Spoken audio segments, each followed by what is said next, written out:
Hello' everyone, আপোনালোক সকলোকে মোৰ ভিডিঅ'লৈ স্বাগতম। আজি আপোনালোকক মোৰ ভিডিঅ'ৰ যোগেৰে অগ্নিনাভ মন্দিৰৰ দৰ্শন কৰোৱাম। হয়তো সকলোৱে অগ্নিনাভ মন্দিৰৰ বিষয়ে জ্ঞাত, তথাপি মোৰ ফালৰ এক্সপিৰিয়েঞ্চখিনি আপোনালোকৰ লগত শ্বেয়াৰ কৰিবলৈ লৈছোঁ। আমি মন্দিৰৰ দুৱাৰমুখ পালোঁগৈ 8:30 বজাত। যিহেতু মন্দিৰৰ মেইন দুৱাৰখন খুলি দিয়ে 9 বাজিত, গতিকে 9 বাজিত মন্দিৰৰ দুৱাৰখন খুলি দিলে। তাত গৈ আমি চাকি দিলোঁ। বহুত ভক্তৰ সমাগম হৈছিলে, বহুত দূৰ দূৰণিৰ পৰা ভক্তগণ গৈছে, বহুতেই ভিৰ হৈছিলে আমি যোৱাৰ দিনাখনো।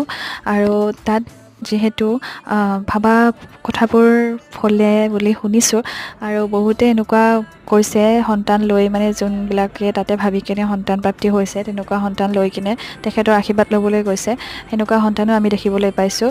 আৰু তাত গৈ যিখিনি আৰতিৰ সময়খিনি সঁচাকৈ নিজৰ গা শিয়ৰি গৈছে। আৰতিৰ সেইখিনি সময় তাতে গৈ অনুভৱ কৰিব পাৰিব আপুনি। এইখিনি অনুভৱ মই আপোনালোকক নিজৰ ফালৰ পৰা ব্যক্ত কৰিব নোৱাৰিম। যিটো অনুভৱ কৰিলোঁ তাত সেই আৰতিটোত উপস্থিত থাকিবলৈ পাই নিজকে বহুতেই সৌভাগ্যৱান বুলি ভাবিছোঁ।